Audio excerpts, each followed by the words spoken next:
ನಮಸ್ತೆ ಸ್ನೇಹಿತರೆ, ಕಥಾಪ್ರಯಾಣ ಚಾನಲ್ಗೆ ಸ್ವಾಗತ.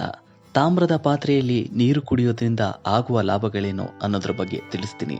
ಅದಕ್ಕೂ ಮುಂಚೆ ಇನ್ನು ಯಾರು ನಮ್ಮ ಚಾನಲನ್ನು ಸಬ್ಸ್ಕ್ರೈಬ್ ಆಗಿ ಅಂತ ಹೇಳ್ತಾ ವಿಷಯನ ಮುಂದುವರಿಸೋಣ. ತಾಮ್ರದ ಪಾತ್ರೆಯಲ್ಲಿ ನೀರು ಕುಡಿಯೋದು ಹಳೆ ಕಾಲದ ಪದ್ಧತಿ. ಆಯುರ್ವೇದದಲ್ಲೂ ಇದರ ಉಲ್ಲೇಖವಿದೆ.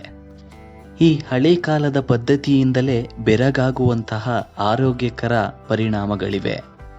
ತಾಮ್ರದ ಪಾತ್ರೆಯಲ್ಲಿ ನೀರನ್ನು ಹಾಕಿ 8 ಗಂಟೆಗಳ ಬಳಿಕ ಕುಡಿಯೋದ್ರಿಂದ ವಾತ, ಕಫ, ಪಿತ್ತ ನಿವಾರಣೆಯಾಗುತ್ತದೆ. ಸೋಂಕು ನಿವಾರಕವಾಗಿ ಕೆಲಸ ಕೂಡ ಮಾಡುತ್ತದೆ. ಅತಿಸಾರ, ಬೇದಿ, ಕಾಮಾಲೆ ವಿರುದ್ಧವೂ ಹೋರಾಡುತ್ತದೆ. ತಾಮ್ರ ಜೀರ್ಣಕ್ರಿಯೆಗೆ ಸಹಕಾರಿ.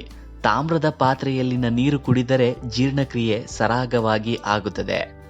ತಾಮ್ರದ ಪಾತ್ರೆಯಲ್ಲಿ ನೀರು ಕುಡಿಯೋದ್ರಿಂದ ಕ್ಯಾನ್ಸರ್ ಹಾಗೂ ಅಧಿಕ ರಕ್ತದೊತ್ತಡ ತಡೆಗೂ ಉತ್ತಮ. ತಾಮ್ರ ಚರ್ಮ ಸುಕ್ಕುಗಟ್ಟುವುದನ್ನು ತಡೆಯುತ್ತದೆ.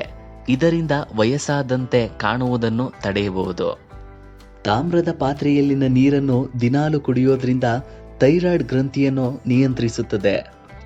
ತಾಮ್ರ ರಕ್ತಹೀನತೆಯನ್ನು ತಡೆಯುತ್ತದೆ.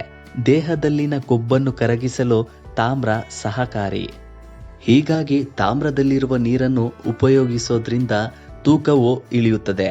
ತಾಮ್ರದಲ್ಲಿ ನಂಜು ನಿರೋಧಕ ಗುಣಗಳಿದ್ದು ಇದು ಗಾಯಗಳನ್ನು ಗುಣಪಡಿಸೋದ್ರಲ್ಲಿ ಸಹಕಾರಿ. ಕೇಳಿದ್ರಲ್ಲ ಸ್ನೇಹಿತರೆ, ತಾಮ್ರದಲ್ಲಿ ನೀರು ಕುಡಿಯೋದ್ರಿಂದ ದೇಹಕ್ಕೆ ಎಷ್ಟೆಲ್ಲ ಲಾಭಗಳಿದೆ ಅನ್ನೋದರ ಬಗ್ಗೆ ತಿಳಿಸಿದ್ದೀನಿ. ಈ ಹೆಲ್ತ್ ಟಿಪ್ಸ್ ನಿಮಗೆ ಇಷ್ಟವಾಗಿದ್ರೆ ನಿಮ್ಮ ಸ್ನೇಹಿತರಿಗೂ ಶೇರ್ ಮಾಡಿ. ಲೈಕ್, ಕಮೆಂಟ್ ಮೂಲಕ ನಮ್ಮ ಕಥಾಪಯಣ ಚಾನಲನ್ನು ಸಪೋರ್ಟ್ ಮಾಡೋದರ ಜೊತೆ ಸಬ್ಸ್ಕ್ರೈಬ್ ಮಾಡಿ. ವಂದನೆಗಳು.